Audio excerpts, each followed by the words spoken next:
The wagon hit a rock and Alira's head cracked against the wooden wall. She did not cry out. She had learned over 3 long years that crying out only made things worse. Instead, she pressed her palm flat against the boards and counted the knots in the wood. 32. She had counted them 100 times since the journey began, and the number never changed, and somehow that was the only comfort she had left. Outside, hooves pounded on frozen ground. Someone shouted an order she could not make out.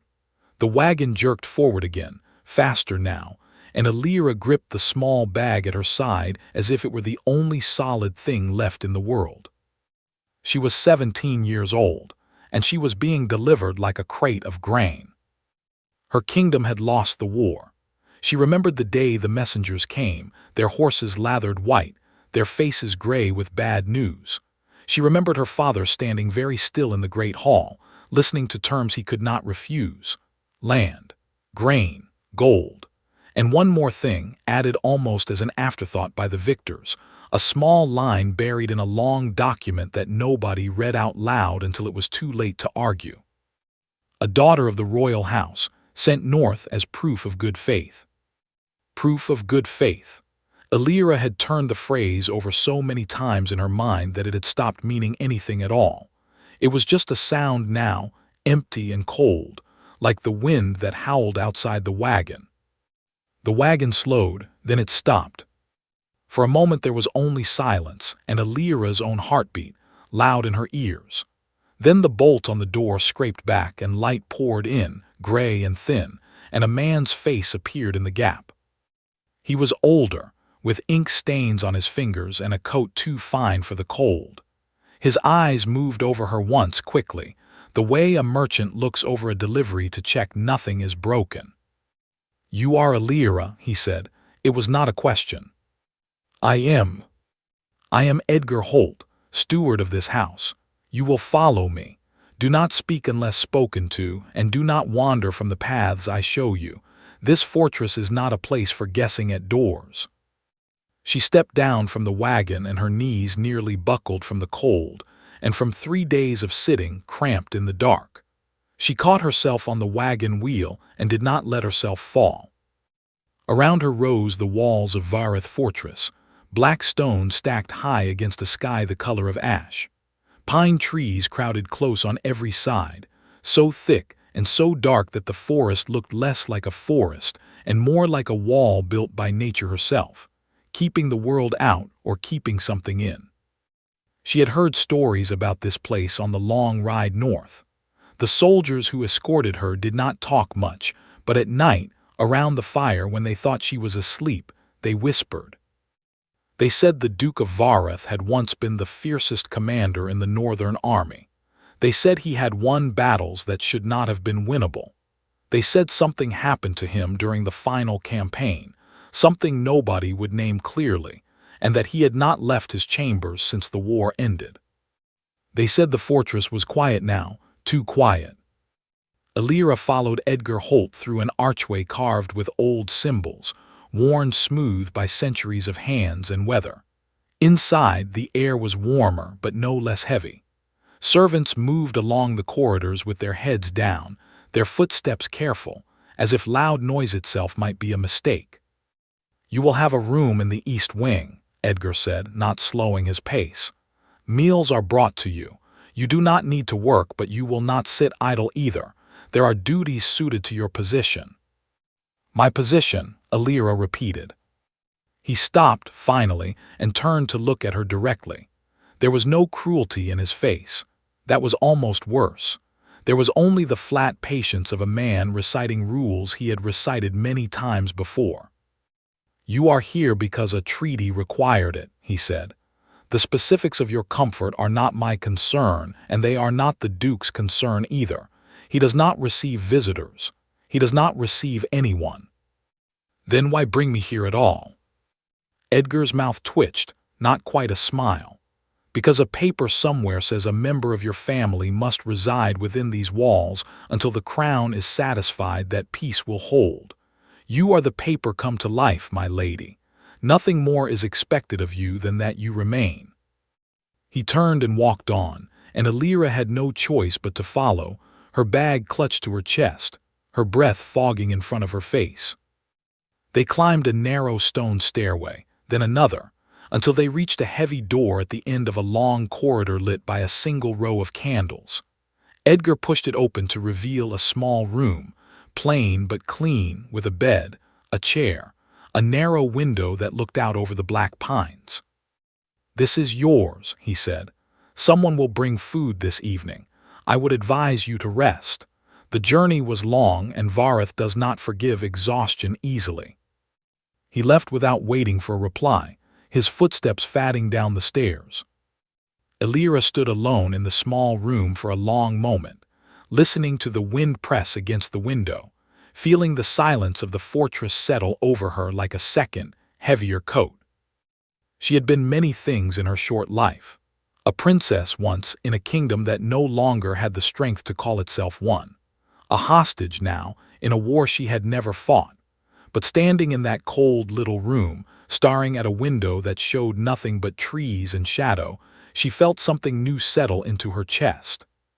She felt like a ghost arriving in a house already full of ghosts. That night she barely slept.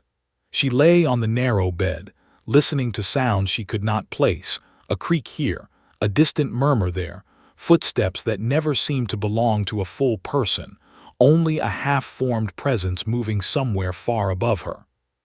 Once near midnight, she heard something that made her sit upright in the dark. A voice, low, rough, coming from somewhere deep in the fortress. Not shouting, not crying, just talking, steady and quiet to no one at all. She did not know then that it belonged to the Duke. She only knew that something about the sound made her chest tighten, made old memories rise up unbidden. Memories of another cold room, another set of walls, another version of herself who had once learned to go very still and very quiet when danger was near. She pressed her back against the headboard and waited for morning, counting the seconds instead of the knots in wood, because there was no wood to count here, only stone, and stone did not have knots, and stone did not care whether she was afraid or brave or simply exhausted beyond feeling anything at all. When dawn finally broke, gray and reluctant, over the black pines, Elira rose from the bed and looked at her own reflection in a small, cracked mirror hanging near the door.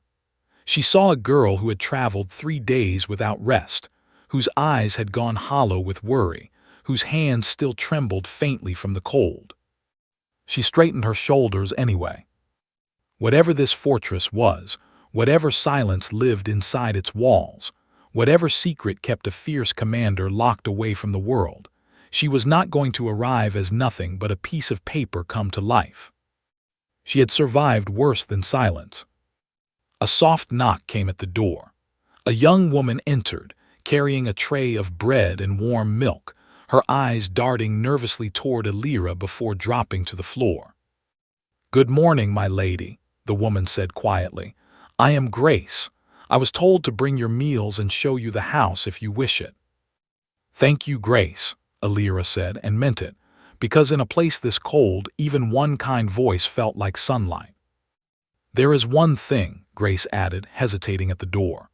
"The east tower past the long hallway upstairs. Nobody goes there. Nobody. Please, my lady, whatever you hear at night, do not go looking for its source." "Why not?" Grace's face paled slightly. "Because the master of this house lives there, and the master of this house has not wanted to be found for a very long time." She left quickly after that, without waiting for more questions, and Elira sat alone with her bread and milk, staring at the frost creeping across the narrow window, thinking about a voice in the dark that spoke to no one, and wondering, despite every warning, what kind of man could frighten an entire household simply by existing behind a closed door. She did not know yet that, within a matter of weeks, that same man would become the reason she stopped feeling like a ghost. She only knew, on that first cold morning in Vareth Fortress, that something inside her, some old and stubborn part that refused to break no matter how many times the world tried, had already decided. She was not going to spend her time here simply waiting to be forgotten. She was going to find out exactly what kind of silence this house was keeping. And why? The days that followed fell into a strange, careful rhythm. Alira woke early, ate the meals Grace brought her, and spent her mornings walking the parts of the fortress she was permitted to see. There were not many. A long gallery lined with portraits of grim ancestors, a small library dusty and half forgotten, its shelves sagging under books nobody had touched in years, a courtyard where a lone gray cat sat on the well every afternoon, watching her with lazy suspicion. Nobody spoke of the Duke directly. His name, when it came up at all, came up in fragments, half-sentences that trailed off into silence, as if finishing the thought might summon something nobody wanted summoned. He used to walk the walls at dawn, an old cook named Nora told her one morning, kneading dough with more force than the bread required. Watched the sunrise like it owed him money. Now he watches nothing, doesn't even open the shutters. What happened to him? Alira asked. Nora's hand stilled for just a moment. The war happened to him, same as it happens to most men who survive the parts they shouldn't have survived. Some come back whole.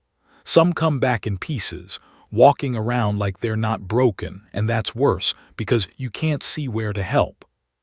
Has anyone tried? Nora looked at her for a long moment, flour dusting her forearms, and something in her expression was almost pity. Plenty have tried, my lady. He does not want to be helped. He wants to be left alone, and in this house, we have learned that leaving him alone is the kindest thing we can offer. Alira thought about that conversation for days afterward, turning it over the way she once turned over the phrase proof of good faith, trying to find the version of it that made sense. It was Edgar Holt who eventually assigned her the task that would change everything, though he did not intend it that way. He found her in the library one gray afternoon, sitting near the cold hearth, and informed her in his flat and unhurried voice that the servant who normally carried the Duke's meals had fallen ill. "You will take his tray this evening," Edgar said. "Leave it outside his door. Knock once. Do not wait for an answer. He will retrieve it when he is ready, or he will not retrieve it at all. Either way, your duty ends at the door. And if he does not eat?" "Then he does not eat," Edgar said simply, "and that is not new. Do not linger. Do not speak to him. Do not attempt conversation of any kind." Alira nodded, though something in her chest had already begun to resist the instruction before he had even finished giving it. That evening she climbed the narrow stairway toward the east tower for the first time, a tray balanced carefully in her hands, her heart beating faster with every step. The corridor grew colder as she climbed, the candles fewer and farther between, until she reached a heavy door at the very top, the wood dark with age, a thin line of lamplight glowing faintly beneath it. She knocked once, as instructed, and set the tray down. She should have left then.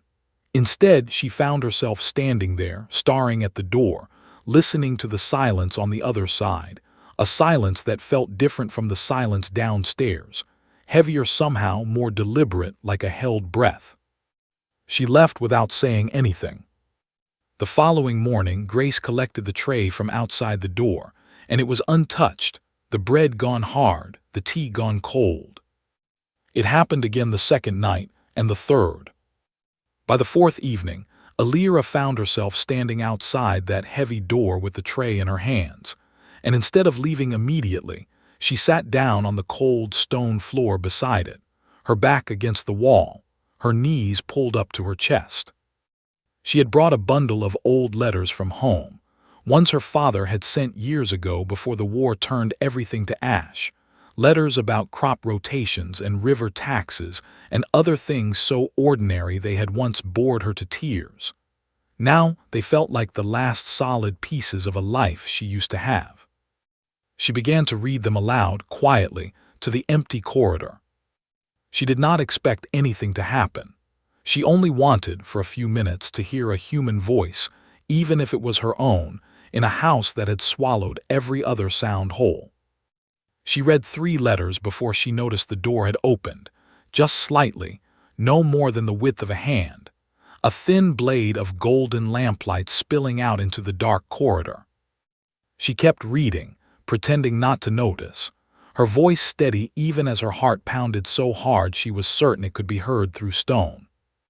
When she finished the third letter, a voice came from the gap in the door, low and rough, unused, as if speech itself were a muscle that had gone stiff from lack of use. "That is the worst reading I have ever heard in my life." Elira did not look up immediately. She kept her eyes on the letter in her lap, though the words had stopped making sense the moment he spoke. "Then perhaps you should come out here and correct my pronunciation," she said, proud of how steady her voice sounded. There was a long pause, long enough that she thought perhaps she had imagined the whole exchange, that grief and exhaustion had finally caught up with her mind and conjured a voice from nothing. Then quietly, "I do not come out. I did not ask you to come out for my sake," she said. "I asked because my father's letters deserve better than my terrible reading, and you seem to have an opinion on the matter." Another pause. She thought she heard something that might have been the beginning of a laugh, quickly swallowed, as if laughter itself were a habit he had forgotten how to indulge. "You read the tax report like it was a poem," he said finally. "Very dramatic, very unnecessary." "It is easier to bear boring things when you make them sound important," she said. "I learned that a long time ago." The gap in the door did not widen, but it did not close either. For a long moment, neither of them spoke, and Elira sat in the cold corridor with the letters in her lap, feeling something strange and unfamiliar settle over her, something that was not quite comfort, but was closer to comfort than anything she had felt since the wagon door first bolted shut behind her 3 days into her journey north. "You should go," he said eventually. "The tray is cold enough, no need for you as well." "Will you eat it?" Silence. "Will you?" "Perhaps," he said, "if you promise never to read me another tax report." "I promise nothing," Elira said, rising to her feet, brushing the dust from her skirts. "But I will bring better letters tomorrow." The door closed softly before she finished the sentence, but not entirely, not the way it had closed every night before. There remained the faintest gap, barely visible, as if some part of him had decided, without quite admitting it, that a small crack of light was safer left open than sealed away completely. That night, when Grace came to collect the tray in the morning, it was empty for the first time in longer than anyone could remember. Word of it spread through the fortress quietly, the way important news always did in a house that had learned to whisper rather than speak. Nora the cook smiled to herself while kneading dough. Edgar Holt raised an eyebrow when he heard, though he said nothing about it directly to Elira, only assigned her the evening meal duty again the following night, and the night after that, without ever quite admitting that he was doing so on purpose. Elira did not examine her own reasons too closely for continuing the habit. She told herself it was simple kindness, the sort any decent person might offer a lonely man locked away in a tower.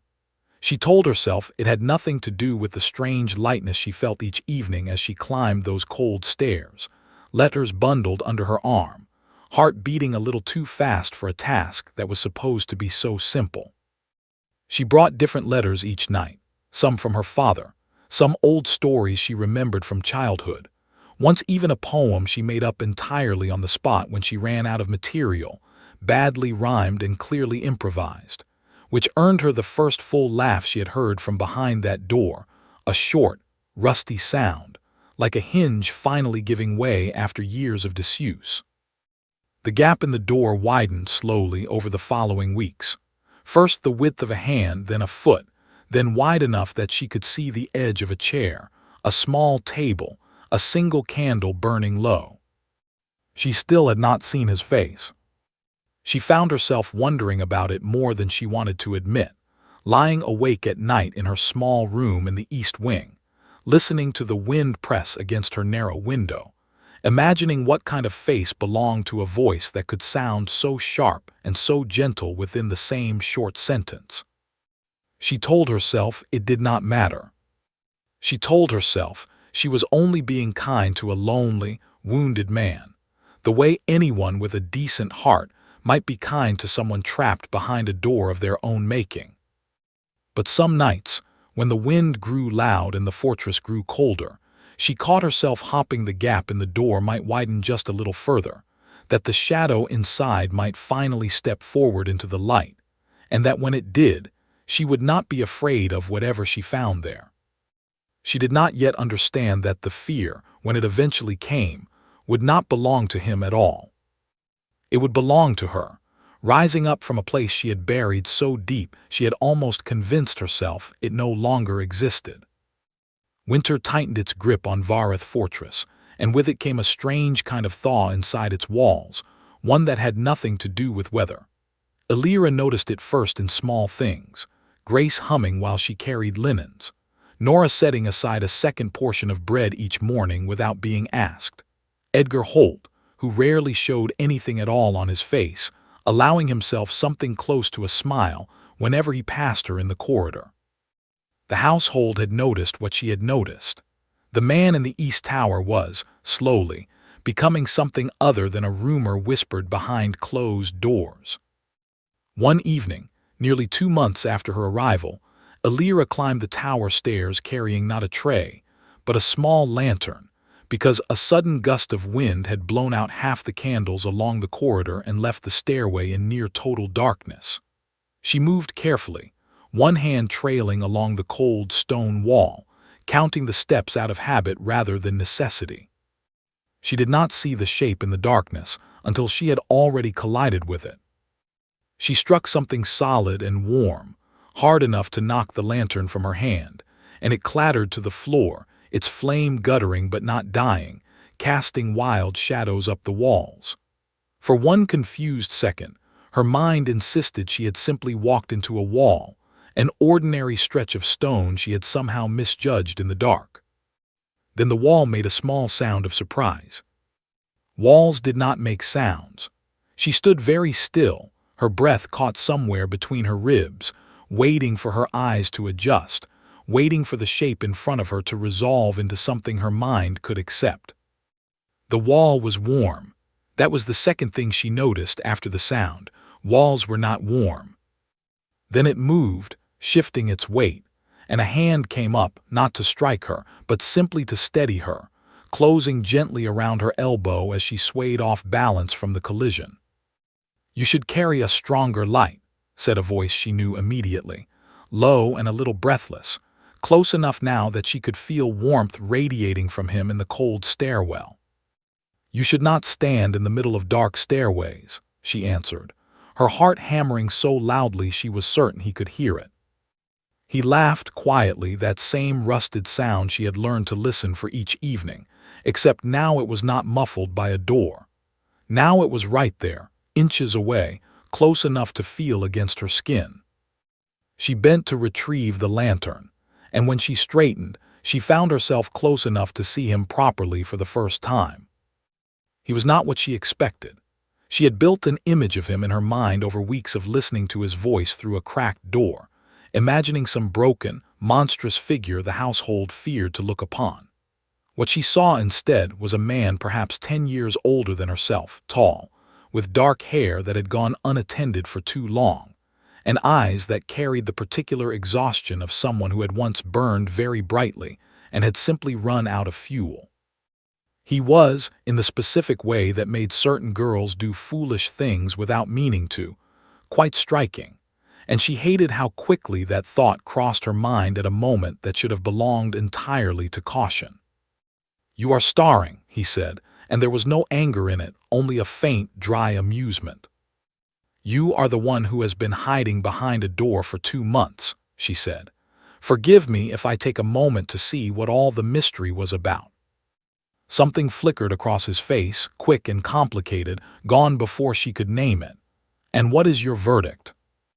"Disappointing," she said. "I expected someone taller." He laughed again, fuller this time, and the sound seemed to surprise him as much as it surprised her, as if he had forgotten his own body was capable of producing it. "I am Cassian," he said after a moment, as though the name itself cost him something to offer. "Though I suspect you already knew that." "Elira," she said, "though I suspect the entire fortress has already told you that as well."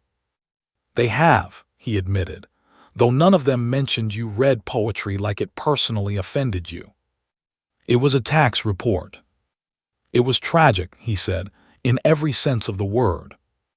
They stood there in the dim stairwell longer than either of them intended, trading small barbs and smaller laughs, the lantern flickering weak light across the stone walls. And for the first time since the wagon door had bolted shut behind her months ago, Elira felt something in her chest loosen, just slightly, like a knot finally allowing itself to be undone. From that night forward, Cassian no longer stayed entirely behind his door. He did not emerge fully into the life of the household, not at first. He kept to quiet hours, the early mornings before the servants rose, the late evenings after most had gone to bed. But he began walking the walls again, as he once had, watching the sunrise the way Nora had described, and more often than not, Elira found some excuse to be nearby when he did. They developed a private language of small routines. She learned that he preferred his tea slightly too strong, that he counted the exits in every room out of an old habit he never explained, that his humor turned dry and sharp whenever a conversation edged too close to anything painful, as if wit were the only wall he trusted to hold. She learned he had a fondness for the gray cat that lived near the well, though he pretended, unconvincingly, that the cat annoyed him. He learned things about her too, that she hummed old songs from her homeland without realizing she was doing it, that she flinched, sometimes, at sudden loud noises, though she always recovered quickly and changed the subject before he could ask why, that she carried her father's letters everywhere, worn soft at the folds from being read so many times. Neither of them asked the other about the war directly. It sat between them, unspoken, a shape both could feel but neither wanted to name, and for a while that unspoken agreement seemed to work well enough. Then came the afternoon in the library, weeks later, when everything shifted without warning. They had been sitting near the cold hearth, Cassian reading aloud from one of the dusty old books nobody else touched, doing a deliberately terrible impression of a stuffy scholar's voice that made Elira laugh so hard she nearly knocked over her cup of tea. She reached out, still laughing, to steady the cup, and he reached at the same moment, and their hands met. He closed his fingers gently around hers, an easy, unthinking gesture, the kind of small touch that should have meant nothing at all. Elira's laughter stopped. The library did not change. The fire did not go out. The cat did not stir from its place near the window, but somewhere inside her, a door she had locked long ago in another cold room, another set of walls, another version of herself, was suddenly wrenched open, and she was 5 years gone in an instant, back to a place she had spent years convincing herself no longer existed. She pulled her hand back so fast her chair scraped loudly against the stone floor. "Elira." She did not answer immediately. Her breath had gone short and shallow, her eyes fixed on some point past his shoulder, past the room, past the present moment entirely. She started and could not finish the sentence. Cassian did not reach for her again. He sat very still, his hands folded carefully in his lap, his voice dropping into something quiet and steady, the voice of a man who understood more than he had ever said aloud, what it meant to be thrown backward through time by something small and ordinary. "You do not have to explain," he said. "Not now, not ever if you do not wish to."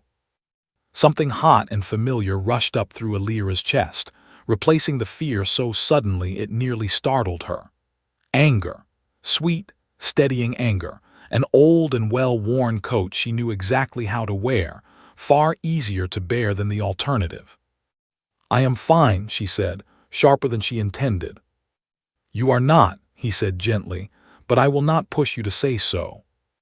She stood smoothing her skirts, refusing to meet his eyes, her hands trembling slightly even as she tried to still them.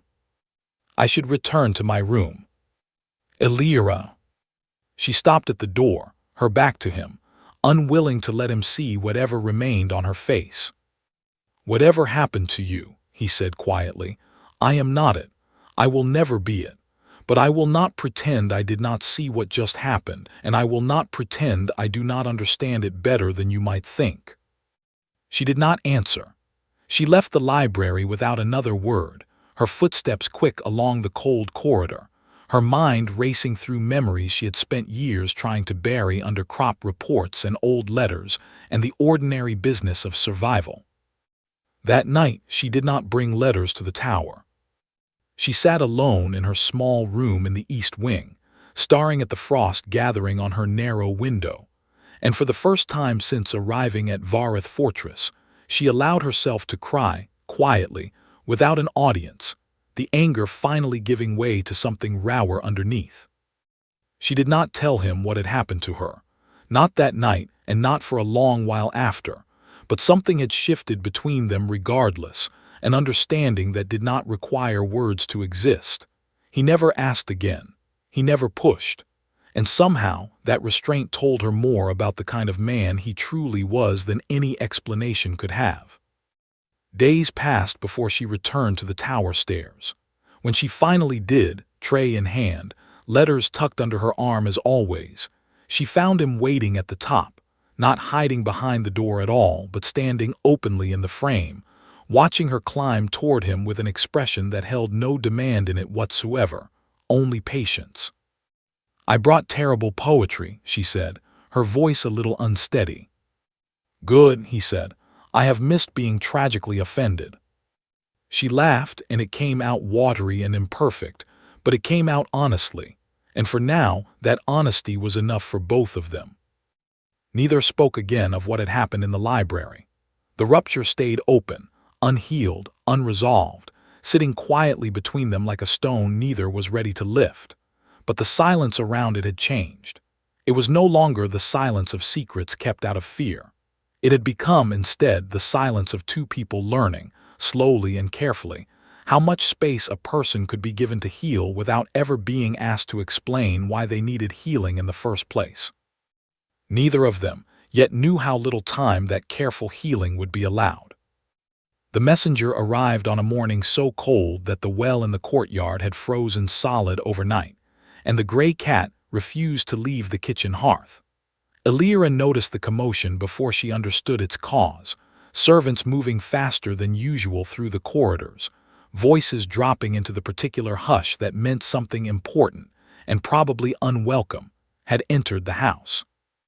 She found Edgar Holt in the front hall, standing before a man she did not recognize, dressed in the deep blue colors of the crown, a leather satchel of documents held tightly under one arm. Edgar's face, usually so carefully unreadable, had gone tight with something close to alarm.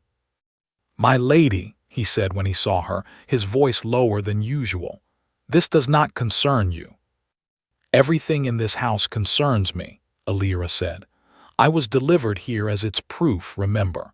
I would like to know what new proof is now being demanded." The messenger, a thin man with cold eyes and colder manners, regarded her with faint distaste before speaking directly to Edgar as though she had not spoken at all. "The Crown requires confirmation within the month that the Duke of Vareth has regained sufficient capacity to manage his holdings," he said. "Reports have reached the capital suggesting otherwise. Should confirmation not be provided, the Northern Territories revert to direct Crown control, and the treaty's remaining terms will be renegotiated in full." Elira felt the floor tilt slightly beneath her feet. Renegotiated how? The messenger's eyes flicked toward her briefly without warmth. "That would depend on what the Crown decides is owed: land, resources." A pause, deliberate and cruel. "Or debts already delivered, reassigned elsewhere should the current arrangement prove unsatisfactory." She understood immediately. She was not simply a girl living quietly in a cold fortress anymore. She was a piece on a board, and the board was about to be rearranged.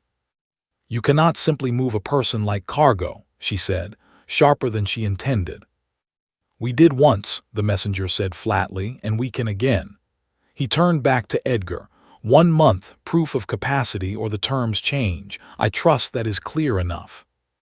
He left without further ceremony, his boots echoing against the frozen courtyard stones, and Alira stood in the front hall long after he had gone, her hands curled into fists at her sides, her mind racing through every terrible possibility that phrase had opened up.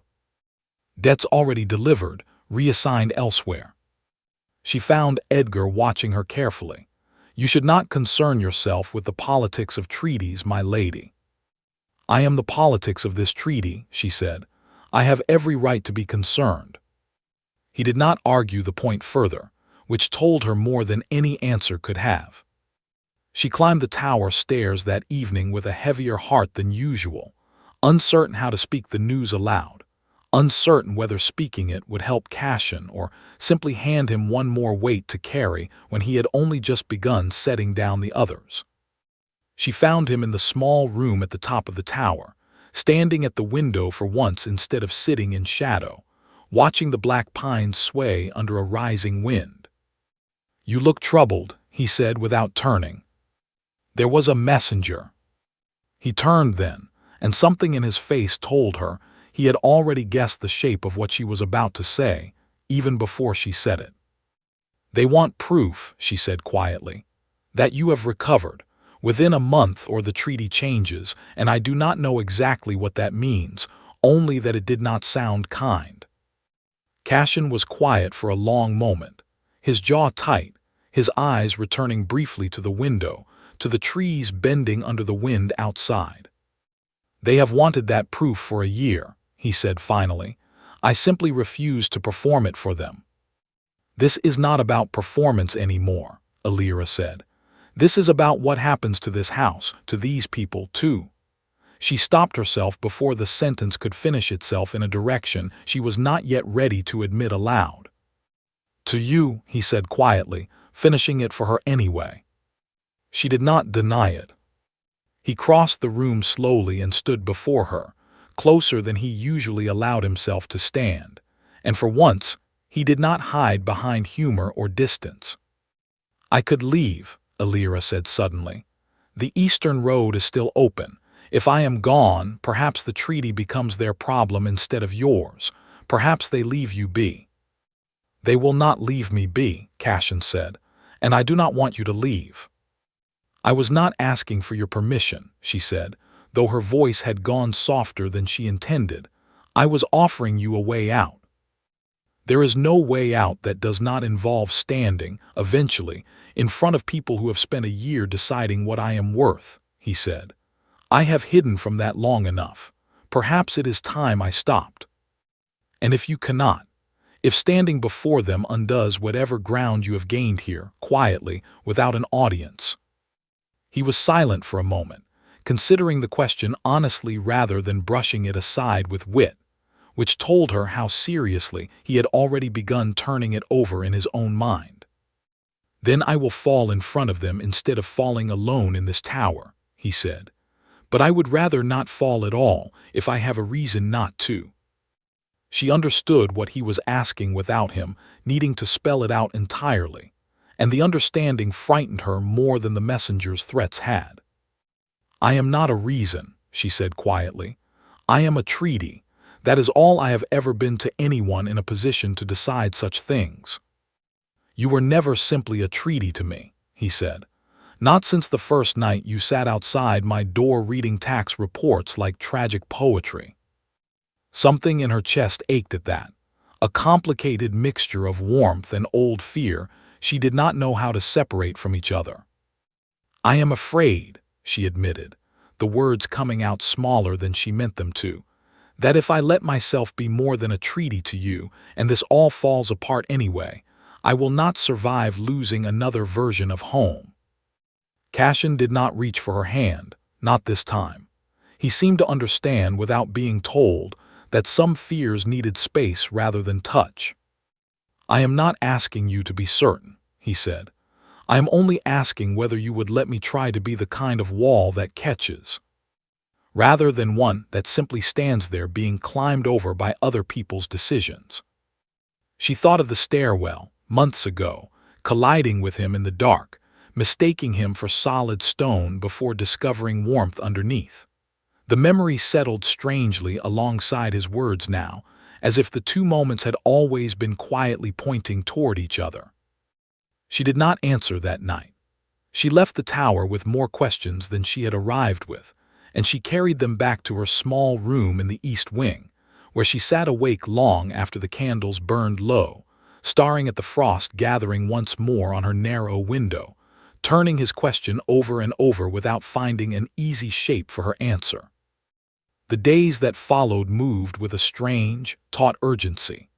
Edgar Holt began preparing the household for an inspection none of them had asked for, arranging rooms, drilling servants on proper conduct, sending letters to allies who might speak favorably on the Duke's behalf when the Crown's representatives finally arrived. Cassian, for his part, began appearing more openly throughout the fortress, walking the walls each morning as Nora had once described, speaking briefly with the guards, reviewing old ledgers with Edgar late into the evening. It was not a full return to the commander he had once been, and everyone around him seemed to understand that it did not need to be, only that it needed to be enough. Alira watched all of this with a growing tightness in her chest, torn between hope and the old, familiar instinct to protect herself by staying half a step removed from anything that might one day be taken from her. It was Nora, of all people, who finally said aloud what Alira had been too afraid to admit to herself. "You have decided already," the old cook said one morning, kneading dough with the same steady rhythm she always used, not looking up from her work. "You are simply afraid to say it out loud, in case saying it makes it something that can be broken." "I do not know what I have decided," Alira said. Nora smiled faintly, flour dusting her forearms. "You climbed those tower stairs every night for 2 months, my lady, reading tragic poetry to a man who had not spoken a full sentence to another soul in over a year. I think you decided a long time before you are willing to admit it." Alira did not answer, but she did not deny it either, and that silence, she realized, was its own kind of answer. That evening, she climbed the tower stairs one final time before the Crown's men were due to arrive, and she found Cassian standing at the window again, watching the black pines sway beneath a darkening sky. "I have an answer," she said quietly, "to the question you asked me." He turned, and for the first time since she had known him, she saw something openly hopeful cross his face, unguarded by wit or distance. "I would let you try," she said, "to be the kind of wall that catches, on one condition." "Name it." "You do not do this only for the treaty," she said. "You do not stand before them merely to satisfy a paper. You stand for yourself because you decided you are worth standing for, and I happen to agree with that decision, whether or not anyone with a crown ever does." Cassian crossed the room and took her hand gently, the same way he had in the library months ago, except this time, she did not pull away. This time, the old fear rose only briefly before settling, quieted by the steadiness of his grip and the certainty in his eyes. "Then let them come," he said. "Let them see exactly what proof looks like." Outside, the wind pressed against the black pines, and somewhere far to the south, the Crown's men were already saddling their horses, unaware that the fortress they rode toward no longer held the broken man their reports had described, nor the frightened girl their treaty had once delivered as payment. It held, instead, 2 people who had quietly decided, each in their own time and their own way, that they were done being anyone else's currency. The Crown's men arrived on a morning bright with a hard, thin sunlight, the kind that offered light without warmth.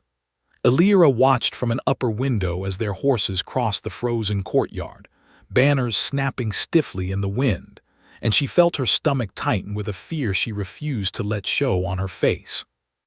Edgar Holt had spent the previous days preparing every detail of the household for this visit, ensuring the halls were clean, the guards presentable, the ledgers in order. But no amount of preparation could account for the thing the Crown truly wanted to see, the thing no paper or polished hallway could fake. They wanted to see whether Cashin himself still stood. The messenger from before led the procession, his cold eyes sweeping over the courtyard with the same flat disdain he had shown weeks earlier.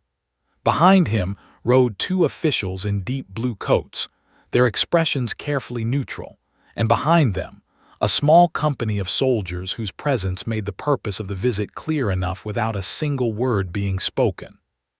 This was not simply an inspection. This was a test, and everyone gathered in that courtyard understood exactly what failing it would cost. Alira made her way down to the front hall, her heart pounding, and found Edgar waiting near the entrance, his face composed into its usual careful blankness, though his hands, she noticed, were clasped a little too tightly behind his back. "Is he ready?" she asked quietly. "He says he is," Edgar replied. "Whether that is true remains to be seen." The great doors opened, and the messenger stepped inside first, his boots striking the stone floor with deliberate, unhurried authority, the two officials following close behind, their eyes already scanning the hall for signs of the disorder their reports had led them to expect. They found none. "Where is the Duke?" the messenger asked, addressing Edgar directly, as he had before, his gaze sliding past Alira as though she were simply part of the furniture. "Here," said a voice from the top of the great staircase. Every head in the hall turned. Cashin descended the stairs slowly, dressed properly for the first time in longer than the household could remember, his dark hair combed back, his bearing straight in a way that made him look, for just a moment, like the commander the old stories described rather than the ghost the servants had learned to whisper about. He was not fully healed. Alira could see that clearly in the faint tightness around his eyes, in the careful way he held himself, like a man testing ground he was not entirely certain would hold his weight. But he was present, entirely and deliberately present, in a way that could not be mistaken for performance. "You requested proof of my capacity," Cashin said, reaching the bottom of the stairs and stopping before the assembled officials. "I assume you would like to interview me directly, rather than rely on second-hand reports written by men too afraid to visit this fortress themselves." The messenger's expression flickered, briefly caught off guard by the directness of it. "The reports suggested you had not left your chambers in over a year." "The reports were accurate for a time," Cashin said. "They are no longer." "And what changed?" one of the officials asked, his tone testing rather than hostile. Cashin's eyes moved briefly to Alira, standing quietly near the base of the staircase. It was not a long look, nor an obvious one, but Alira felt it settle over her like warmth spreading through cold hands. "Circumstances," Cashin said simply, turning back to the officials. "And time. Grief does not vanish on command, gentlemen, no matter how convenient a schedule your ledgers might prefer. But grief and capacity are not the same thing, and I am prepared to prove that distinction to your satisfaction, in whatever manner you require." The officials exchanged a glance, some silent negotiation passing between them that Alira could not read, before the older of the two stepped forward with a satchel of documents. "Very well," he said. "We will require a full review of the northern holdings, an accounting of the past year's management, and your presence at a formal proceeding before the Crown within the season, to answer questions directly regarding your fitness to continue as Duke of Vareth." "Agreed," Cashin said without hesitation. The messenger's cold eyes narrowed slightly, as though searching for cracks in the composure before him and finding none to exploit. "And the girl?" he asked suddenly, nodding toward Alira. "The treaty's original terms specified her presence here as ongoing proof of good faith. Does that arrangement still stand?" The hall went very quiet. Alira felt every eye shift toward her, and for one terrible moment she was 17 years old again, standing in a wagon that had just been unbolted. waiting to hear what her fate would be decided as, by men who had never once asked what she herself might want. Cashin stepped forward before anyone else could speak. "The girl," he said, his voice carrying an edge Alira had never heard from him before, sharp and unmistakably final, "has a name, Alira, and she is not an arrangement to be renewed or dissolved according to your convenience. If the Crown wishes to discuss treaties, they may discuss them with me directly, as the Duke of these lands. She answers to no clause in any document any longer." The messenger's mouth tightened.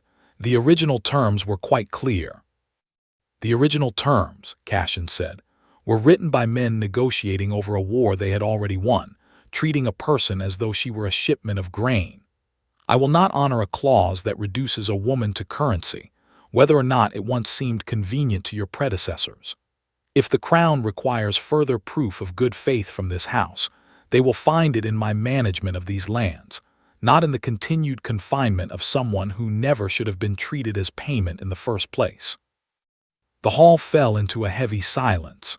Alira's heart pounded so loudly she was certain everyone present could hear it, and she found herself holding her breath, waiting to see whether his words would be met with anger, or worse, with orders she had spent months dreading. The older official studied Cashin for a long moment, then glanced briefly at Alira, something almost like respect flickering across his otherwise unreadable face. "The Crown's primary concern," he said slowly, "has always been the stability of these lands, not the specific terms under which that stability is maintained. If you are prepared to stand fully accountable for both the treaty's obligations and your own fitness to govern, the matter of the girl's presence becomes, as you say, a separate consideration entirely." "I am prepared," Cashin said.